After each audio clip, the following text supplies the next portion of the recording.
Welcome back to another episode featuring a conversation with YouTube star Rob Dahm. Brought to you by APiDA Online, this is Offtrack.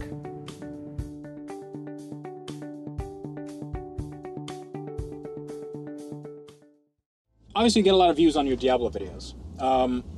Do you have the people that go, oh, why don't you take the car to the track where like it deserves to be? I don't get that many. As much as I get, why don't you own a newer one? Oh, you know what? That's the most. To any of you that are talking about any exotic car owners owning old exotic cars, it's like, what do you own? What do you have in your driveway? That's one of the people I work with, Doug DeMuro. He had a Ferrari 360, and one of the biggest gripes that I had was everybody on Facebook. They're like, "Oh, well, he has a Ferrari 360. It's not even new." You know, he thinks he's hot shit with the Ferrari. Like, all right, having any supercar, first of all, it's a luxury, it's a privilege. Yep. But it does, just because you have something older doesn't mean it's just inherently worse. Right. I would rather have, like, your Diablo, I would rather have that Diablo over a brand new Aventador. Because it's just, it represents something where, first, I like the styling a bit more. I like the sleek lines. I don't really, like, the Aventador is a beautiful car, but it's a little too angled for me, and it's a very busy car. Yeah, it's too loud for me. I mean, the Diablo is loud, but in a way where it's elegant and it's timeless. Mm-hmm. And you can tell it looks really exotic without kind of just yelling to everybody that it's exotic. Yeah. But yeah, I mean, that Diablo is just, there's something about it. When they made it, you can tell that this was the cutting edge of what they're making, like the carbon fiber construction on all the body panels. You can see the raw carbon fiber. You can see that, you know, all the mechanical engine, like there's nothing really electronic. Like there's no electronic control or anything on that, right? No, it is all manual. Yeah, so it's all manual. So this is just like a really analog experience with a big car, a huge engine, it's really low to the ground, 4-wheel drive. You know, it's really all you need. Well, yeah, almost always somebody that knows my channel will comment for me saying, hey, you know, he bought it because that was his childhood dream car. And that's the case. Yeah, but all right, say it wasn't your childhood dream. It's still a fucking really nice car. Like, so what? Yeah. Well, you know, I think it's, you know what I think it is? I think it's in that, like, sophomore slump where, and that's not even the right term, but that's what I feel like, where, okay, you've got the new cars, the Aventador, and even the Mercy, which is still considered new, or where the Diablo's in that lull, where now the Countach has gone up in value considerably, and the Diablo hasn't. Well, it just begun. By the time I've bought it, it's gone up. You know, I think we both agreed, you know, whatever, 20 grand in value. Sure. Yeah. Roughly. So it's just on that beginning where now it's like, holy shit, you own a Diablo, instead of, oh, you know, you should trade that in for something newer. There's that peak or that valley where, you know, the car is as used as it's going to be, and then it becomes a collector's item. Right, but why would you ever trade in that car? What are you going to get that's... You can't trade that in for a P1. No. You know? And even if you could, they're not making any more Diablos, right? No. I don't think they're going to make any more... I don't know if they're making any more P1s, but those are also kind of a collector's item. But there's such a gap there, and the Diablo has depreciated a bit. But it's at the point where, I mean, you bought it at a price you wanted. This has so much sentimental value, so it wouldn't make sense to get anything else. No, I will never, unless I'm completely screwing up in business, I will never sell that car. Because it stands for a place and time. If you completely screw up in business where you have to sell your Lamborghini, that's... you sell your Lamborghini, the next stop is the gun store to get some bullets, and that's the last night of your life. Exactly, or I'll go out with the Lamborghini, one of the two. Yeah, I mean... Yeah. Well, he was doing 200 and some when he died. Well, he was, and they found out that his companies were all completely bankrupt, and he had all the cash with him. He died doing what he loved, being upside down and on fire. That's right. There were handprints on the window as he tried to escape, but let's ignore that. The neighbors heard loud screams. Yeah. Well, yeah. Actually, this brings me to a kind of off-topic point.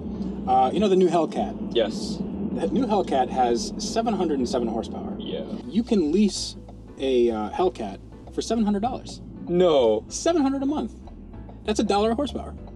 Wow. That's a death trap. So imagine in 2 years, right? When those lease returns come back, who's gonna buy a Hellcat that's been ragged for 2 years? Wow. And imagine like the week you have to return it. It's like, well, it's doing donuts. Yeah, like it'll do nothing but donuts for those 2 years. Like Yeah. it'll do nothing but that. Just new tires every single week. Wow. 2 years from now is going to be a very fascinating time to see what sort of market is going to come from that car. I mean, they do have. There's a lot of nostalgia, and there's a lot of there's a cult following of all these American muscle cars and these super high horsepower muscle cars. But I think it'll depreciate a bit.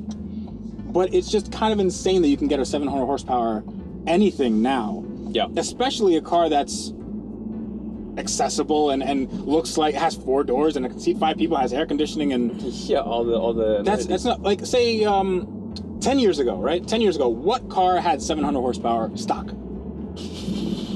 Can you name anything? Nothing accessible. Nothing. I can't. Even the hypercars, right? What hypercar had 700 horsepower? No, because the Lamborghinis were 650. Exactly. Lamborghinis were 650.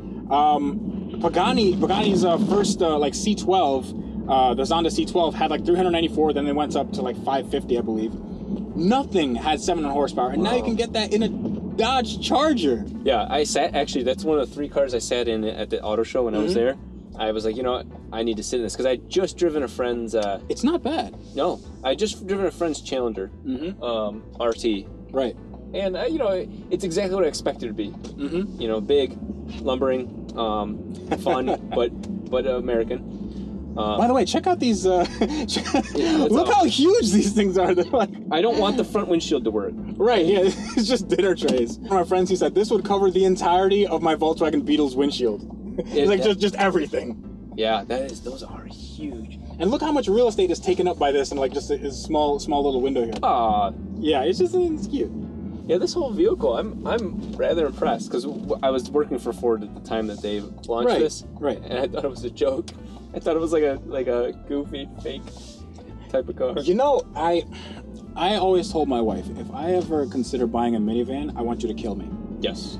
And last night I told her, I was like, hey, we have this minivan. It's a press car, and I really like it. Didn't say that. Yeah, I like it. And she said, do I need to kill you now? Yeah. What have you done to my husband? Yeah, I was like, oh no. She's like, oh, you like minivans? I'm like, well, it's really nice and has all the space and it gets really good gas mileage. And I'm like, oh no. You stopped. You stopped yourself. You checked yourself before you wrecked yourself. Right.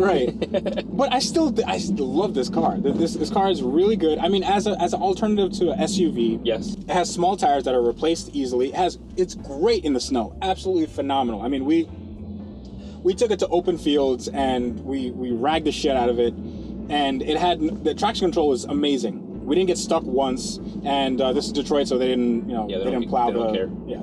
There's like one snow plow in the whole state, so it just makes so much sense. Seat 7 has room for shit up there. Yeah. I mean, what else can you? I think it's around 30 grand, which, in a lump sum is a lot of money, but. So I could get 4 or 5 of these if I trade the Lamborghini in. You could get you know what? You can make a race if you trade in your Lamborghini, right? You can have a right here. Yep. Computer works. Yeah, we can just park in front of that sign. Well, yeah, you can make a spec spec transit race series.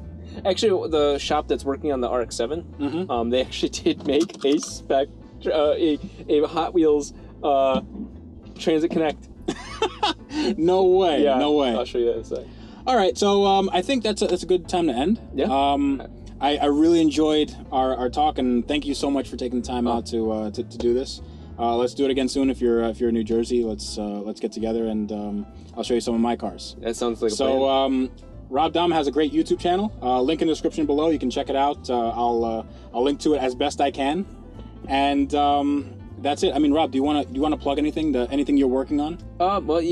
Coming up soon is the turbocharged 4-rotor, one of maybe 2 or 3 in the United States. So I'll be doing the announcement video on that very soon. Oh, okay. So stay tuned for that. All right. Bye. All right. I hope you enjoyed the time with our guest, because that was the last episode. But what did you think? You can leave a comment down below, or you can join us next time when we convince somebody else to take a ride. Be sure to follow Rob on his YouTube channel, especially if you're the type of person that likes to be motivated. And you can check out APiDAonline.com for DIY guides, epic builds, and videos just like this updated daily. If you'd like to support APiDA Online, you can do so by clicking through the Amazon banner on our homepage. It costs you nothing, and it lets us keep making articles and videos like this for you for free. And on that note, always remember, life is just too short to drive boring cars.